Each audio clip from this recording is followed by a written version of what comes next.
तेजस्वी जी का कोई विजन है, जो चरवाहा विद्यालय वाले विजन को रखने वाले लोग, उनसे समाज की रक्षा क्या होगा। गुलाम गौस तो आए थे हमारे पार्टी कार्यालय में। अच्छा। उन्होंने कहा भी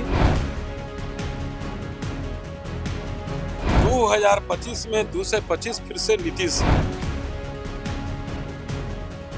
कोई घमासान जेडीयू के अंदर नहीं है।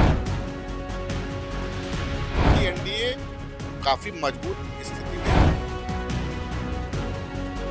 ये गठबंधन जो एनडीए का है ना, ये लोगों की चाहत है, लोगों की पसंद है। नमस्कार, हमारा नाम है समरीन और आपने देखना शुरू कर दिया है लाइव सिटीज। देखिए, इस वक्त लाइव सिटीज की टीम शेखपुरा में मौजूद है और आपको मालूम है कि आज शेखपुरा में एनडीए का कार्यकर्ता सम्मेलन आयोजित किया गया था। देखिए, यहाँ की हर एक खबर आपको लाइव सिटीज बता रहा है, लेकिन आपको बता दें कि आज मंच पर कुछ ऐसा हुआ जिसे जानकर आप भी चौंक जाएंगे। देखिए, मंच से भाषण दे रहे थे आरएलएम के दिग्गज नेता जितेंद्र नाथ और उसके बाद कुछ ऐसा होता है कि भड़क उठते हैं जितेंद्र नाथ, साफ साफ कह देते हैं कि दादागिरी नहीं चलेगी, नहीं चलेगी, नहीं चलेगी। और अगर कोई भी एनडीए को तोड़ने की, कमजोर करने की कोशिश करेगा तो फिर उसको खामियाजा भुगतना पड़ेगा। दादागिरी नहीं चलेगी। किस बात पर इतना भड़क गए थे और किसको बोल रहे थे कि दादागिरी नहीं चलेगी? सबसे पहले आप जितेंद्र नाथ को सुनिए। और जिस तरह हम लोग जा रहे हैं, सभी विधानसभा, सभी जिला में जा रहे हैं, एनडीए के पांचों प्रदेश अध्यक्ष एक ही संकल्प लेकर जा रहे हैं। और जिस तरह लोगों का जुटानी हो रहा है जिला में, हमारे एनडीए कार्यकर्ताओं का जिस तरह उत्साह देख रहे हैं, तो एकदम जान लीजिए कि आने वाला जो 2025 का जो चुनाव है, उसमें एक भी खाता जो है ना, भाजपा वो क्या कहते हैं, महागठबंधन का एक भी खाता नहीं खुलेगा। लगता है आपने नहीं सुना है कि लालू यादव ने क्या कहा है। क्या लालू यादव साफ साफ कह दिया है कि तेजस्वी को मुख्यमंत्री बनने से कोई नहीं रोकेगा और ना रोक सकता है। दम ही नहीं है आप लोग में। तेजस्वी जी का कोई विजन है, जो चरवाहा विद्यालय वाले विजन को रखने वाले लोग, उनसे समाज की रक्षा क्या होगा, समाज का विकास क्या होगा। जो अपने अलग परिवार से अलग सोच नहीं सकते हैं, तो भला राज्य का और समाज का सेवा क्या करेंगे। आपको मालूम है ना कि 11 तारीख को प्रशांत किशोर दम दिखाने जा रहे हैं, हिला देंगे आप लोग कोई को। फर्क पड़ने वाला नहीं है। अभी जिस तरह का माहौल बना है, जो उत्साह है लोगों में, और जो अभी आप देखा ना कि शेखपुरा जिला में आए, देखे 2 विधानसभा के क्षेत्र हैं, जिला है, और जिस तरह कितने लोगों की उपस्थिति हुई, उत्साह तो देखिए।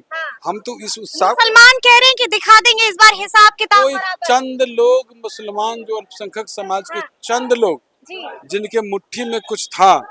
कई संगठन जो है, ये जो बिल है ना, समझे, वक्फ बोर्ड, उसको कई संगठन समर्थन कर रहा है। हाँ, कई लोग समर्थन कर रहा है, कई मुस्लिम संगठन समर्थन कर रहा है। कुछ जो चंद लोग हैं जो इसका विरोध कर रहे हैं, लेकिन एकदम जान लीजिए, धीरे धीरे जब स्पष्टता आएगी, पारदर्शिता रूप से हम लोग ने, हमारी सरकार ने, भाजपा की सरकार ने, एनडीए की सरकार ने किया है, इसमें कहीं दो राय नहीं है। अलियावी भी भड़के हुए हैं, कोई गुलाम गौस भी भड़के हुए हैं। कोई भर के, गुलाम गौस तो आए थे हमारे पार्टी कार्यालय में। अच्छा। उन्होंने कहा भी, हाँ। समझे, कोई नेता आज की मीटिंग में सबको मना लिया है क्या? कहीं नहीं। आप देखे रहे कि माननीय हमारे नेता के वजह से हमारे 3 जो जेपीसी में गया, और 3 बातों को, जो हमारे नेता के बातों को जो माना गया, समझे, तो ये हमारे नेता के दिन है, समझे। इसलिए कहीं भी कोई सुरक्षित जो है, ये बिल्कुल जो है अल्पसंख्यक समाज के लिए ये बिल है। सम्मेलन में पहुंचे, क्या माहौल दिख रहा है शेखपुरा का? हम लोग तो पांचों एनडीए घटक दल के पांचों प्रदेश अध्यक्ष एक ही उद्देश्य, एक ही संकल्प लेकर चले।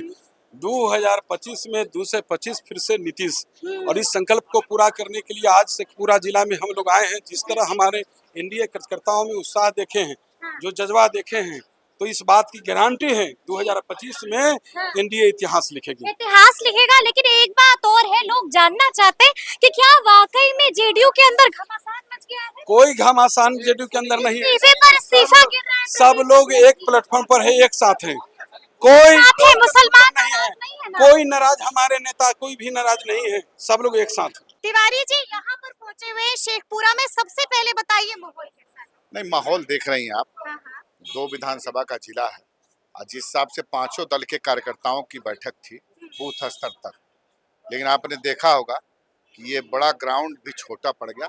तो निश्चित रूप से ये दर्शाता है कि पांचों दल का जो हम लोग शुरुआत किए 15 जनवरी से, ये दिन प्रतिदिन ये कार्यकर्ता सम्मेलन एक समझिए ना कि महारैली में परिवर्तित हो रहा महारैली में है। और इससे ये सिद्ध होता है कि एनडीए काफी मजबूत स्थिति में है। 2020 में आपने देखा होगा तो बहुत कम ही अंतर से यहाँ एनडीए हारा था, और उस समय तो मान लीजिए हमारे दो कद्दावर नेता, हमारे नेता आदरणीय चिराग पासवान भी एनडीए में नहीं थे, उपेंद्र कुशवाहा जी भी नहीं थे।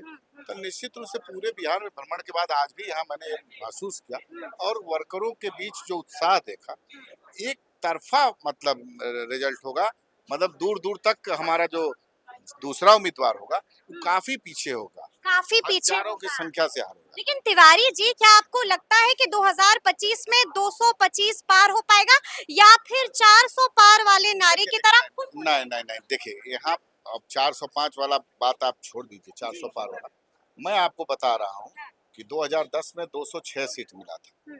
नेता प्रतिपक्ष का भी उनको जनता ने जगह नहीं दिया था। मैं आपको पूरे विश्वास के साथ कहता हूँ कि एक एक सीट पर आज की परिस्थिति जो ऐसी है, पांचों दल का, देखिए ये गठबंधन जो एनडीए का है ना, ये लोगों की चाहत है, लोगों की पसंद है, ये बिहार के सभी लोगों की, सभी आवाम की पसंद है। तो निश्चित रूप से इस दावे के साथ मैं बोल रहा हूँ कि 225 नहीं 243 सीट पर बहुत अच्छी लड़ाई होगी। कहीं कहीं जहां पर मान लीजिए लड़ाई रहेंगे वहां भी वो लोग एक एक सीट के लिए तरसेंगे तरसेंगे एक सीट के लिए। वक्त संशोधन बिल पर क्या राय है? देखिए वो तो हमारा अब नेता ने स्पष्ट कर दिया है। जी। आप वक्त संशोधन बिल पे देखिए एक चीज बता दें, कुछ कुछ लोगों के कब्जे में हुआ था, कितने लाख करोड़ की जमीन है, उससे किराया कितना आता है। आप देखिएगा जो गरीब मुस्लिम समाज के लोग हैं, जो पशमंदा समाज, राइन समाज, अंसारी समाज, उन लोगों को जब उन लोगों को लाभ मिलेगा इसका, तो निश्चित रूप से फायदा होगा। इसमें कहीं तिवारी जी, मुसलमान चिराग पर से भी भड़के हुए अब हैं, देखिए चिराग से भी नहीं नाराज हो गए। आप देखिए हम किसी के संबंध नहीं नाराज, आप देखिए 2 4 5 बोलने से नाराज नहीं होता, आप देख लीजिएगा। निश्चित रूप से इसका रिजल्ट आने दीजिए और 2-3 महीना बाद आप देखेंगे कि ये शगुफा कुछ तथाकथित लोग उड़ाए हैं कि जमीन हड़प लेना है, ये कर लेना, ये करना, तो जब आपको नहीं लगता है कि मुसलमान नाराज हो गए हैं आपके नेता? देखिए नाराज खुश होने बाद देखिए स्वतंत्र अधिकार है उनका, लेकिन हमारे नेता, हमारे संस्थापक रामविलास पासवान जी ने, आपने देखा होगा कि 2005 में जब हमारे 28-29 एमएलए थे, उसमें उन्होंने पार्टी त्याग कर दिया एक मुसलमान। तो कथनी और करनी में अगर रामविलास पासवान जी उस समय चाहते तो बिहार के मुख्यमंत्री हो गए, लेकिन उन्होंने बोल दिया था कि नहीं, मुस्लिम समाज को आप बनाइए। जो आज मुसलमानों के मसीहा बने फिर रहे हैं, वो लोग उस समय कहाँ थे? तो कथनी करनी में उनके अंतर है, सिर्फ मुंह से बोलते हैं। रेडियो में तो घमासान मच गया। अरे घमासान इस्तीफे पर इस्तीफा गिर रहा है। नहीं देखिए घमासान नहीं, नीचे स्तर पे आप पता करिए, गरीब मुसलमान में आप जाकर के देखिए, जो मैं पशमंदा, राइन, अंसारी की बात कर रहा हूँ, उसमें जाकर के देखिए, निश्चित रूप से काम किया है नीतीश कुमार जी, उनके नेतृत्व में आस्था आज भी है। 14 तारीख को पशुपति पारस दम दिखाने जा रहे हैं, ये सबका डर जाएंगे आप लोग? नहीं सब अधिकार है, जी। डरना उड़ना छोड़ दीजिए।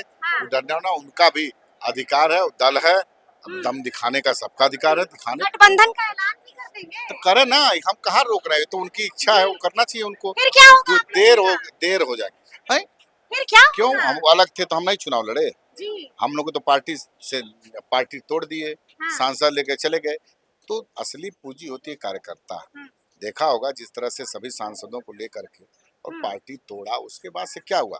असली ताकत है जनता, असली ताकत है नेता के चाहने वाले। फिर देखिए चिराग पासवान जी के नेतृत्व में आज हम लोग बहुत आगे बढ़ रहे हैं और निरंतरता में और आगे बढ़ेंगे। खगड़िया पहुंच रहे हैं चिराग पासवान? हाँ हो गए हैं बड़ी माँ से मिलने। चूंकि वो आते परसों ही आते, जिस दिन की घटना अगले ही दिन आते, लेकिन वक्फ बिल संशोधन पे व्हिप जारी था, इसलिए वो लेट हो गए। आज वो गए हैं खगड़िया। तो सुना आपने कि आरएलएम के दिग्गज नेता जितेंद्र नाथ ने मंच से ही गरजते हुए बरसते हुए क्या कुछ कह दिया है, साफ साफ कह दिया है कि दादागिरी हरगिज नहीं चलेगी और शेखपुरा विधानसभा को लेकर भी बड़ा ऐलान कर दिया है। तो अब देखना होगा कि आगे आगे क्या कुछ होता है।